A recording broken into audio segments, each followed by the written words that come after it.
Doctor Salman Shah साहब, मुल्क के मारूफ माहिर मुआशियात, साबिक वज़ीर ख़जाना, बहुत शुक्रिया सर, इसके बावजूद कि आप टेलीफोन से जुड़े हुए हैं, बहरहाल फिर भी आपने स्काइप से कनेक्ट किया हुआ, हमारे साथ मौजूद हैं। एक तो आइंदा बजट कितना डिस्टर्बिंग हो सकता है पब्लिक के लिए, या आप इससे कुछ पॉजिटिव देख रहे हैं, एक चीज़ तो ये। दूसरा ये फरमाइएगा कि ये जो 8 बजे दुकानें बंद करने वाला फैसला है, ये कितना इंपॉर्टेंट है ईसीसी का?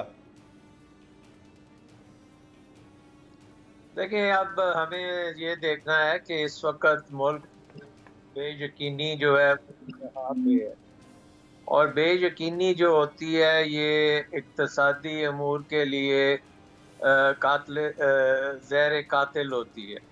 और अब मैं देख रहा था कि हमारा जो बॉन्ड है 2000 में जिसने आना है, रिडीम होना है उसका, वो इस वक्त कोई 90% रिटर्न पे बिक रहा है, और इसको बिकना चाहिए कोई 60% पे।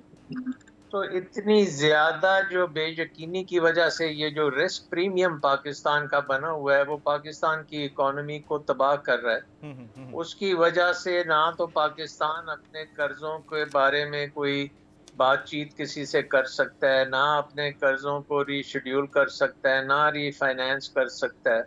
आईएमएफ प्रोग्राम जो है वो अभी तक हम नहीं कर रहे। अगर आईएमएफ प्रोग्राम हो जाए तो ये बेयकीनी खासी हद तक कम होगी, और वो जब कम होती है तो फिर ये काम जो है आप बड़े खुश असलूबी के साथ आप रिफॉर्म्स की तरफ जा सकते हैं। और ये अगर हम बेयकीनी के हालात में रखेंगे तो फिर हमें हर चीज को डिसरप्ट करना पड़ेगा। जैसे हमने पहले ट्रेड को डिसरप्ट किया, आपकी इंपोर्ट्स नहीं हो सकती, एक्सपोर्ट्स जो हैं वो बुरी तरह अफेक्ट हो चुकी हैं, इन्वेस्टमेंट बुरी तरह इन्वेस्ट हो चुकी है, सप्लाई चेन्स पाकिस्तान में सारी की सारी इस वक्त स्टेट बैंक या ब्यूरोक्रेसी के हाथ में चली गई हैं। वो चाहें तो वो चलेंगी, वो चाहें तो वो नहीं चलेंगी। तो इकोनॉमी जो है इस वक्त तकरीबन जनाजा निकल चुका है। सो आई थिंक कि हमें ये सबसे पहला जो काम करना है वो ये है कि हमने बेयकीनी को दूर करना है। और बेयकीनी जो है वो सियासी बेयकीनी है, फिर हमारे जो कॉन्स्टिट्यूशनल ब्रेकडाउन है, इंस्टीट्यूशनल ब्रेकडाउन है, पॉलिटिकल ब्रेकडाउन है। ये सारी चीजें हमने ठीक करनी है। ये हमारा मुल्क है।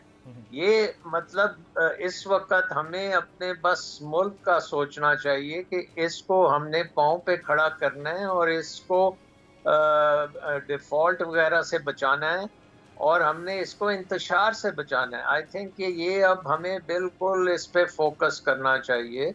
और इंटरनेशनली जो मैंने बात की है कि 90% आपका बॉन्ड के ऊपर यील्ड चल रही है, इसको 7-8% पे लेके आना है, डॉक्टर साहब, और जल्दी से लेके आना है। कता कलामी की माजरत, आप बिल्कुल ठीक कह रहे हैं, लेकिन यहाँ पर क्वेश्चन ये भी है कि ऐसी सूरत हाल में इस तरह के मामलात जब इकोनॉमी के साथ हो रहे हो और उसमें फैसला ऐसा आए कि 8 बजे मार्केट्स या दुकानें बंद कर दी जाए, ये कितना वाइज डिसीजन है इकोनॉमी बचाने के लिए? या फिर ये फिर वो कहते हैं ना कि पर्दे के पीछे छुपकर इस तरह का काम कर रहे हैं, इनको समझ नहीं कुछ आ रही?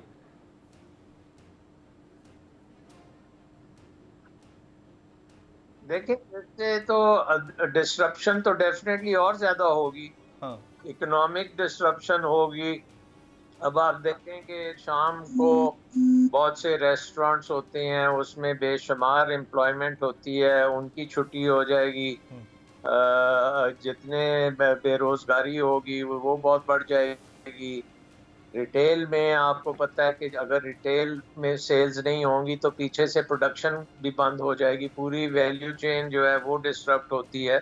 तो ये एक गिमिक्स होती हैं जो ब्यूरोक्रेटिक तौर पे हम करने जा रहे हैं। अगर ये किसी बातचीत करके ये काम करना है कि भाई कैसे आपने बिजली को बचाना है, कैसे दूसरी चीजें करनी है, तो उसके और तरीकेकार होते हैं, उसमें इंसेंटिव्स आपके और होते हैं। ठीक, अभी मेरे भाई ने कहा कि जी पीक आवर की आप बिजली बंद कर रहे हैं, बिल्कुल सही बात की है, क्योंकि पीक आवर पे आप सबसे ज्यादा उसकी कीमत होती है। सो आपको उस कीमत पे मिल रहा है जो दूसरे सारिफ नहीं देते आपको, वो उस किस्म की बिजली की कीमत। तो ये इसको भी बंद कर देंगे तो आपके ये आ रही हैं इनको बहुत ज्यादा नुकसान होगा। very right. अदलो इंसाफ की बात सब करते हैं, पर हकीकत में सच के साथ निडर होके खड़े रहने की जुर्रत नजर नहीं आती। बोल ने तश्कील दी 10 कोर्ट रिपोर्टर्स की टीम, जो केस की बेस तक जा पहुंचे। पैनल पे सफे अव्वल के legal experts, court round up, Neelam Arshad के साथ सिर्फ बोल पे। सब्सक्राइब करें और बेल दबाएं ताकि कोई खबर रह न जाए।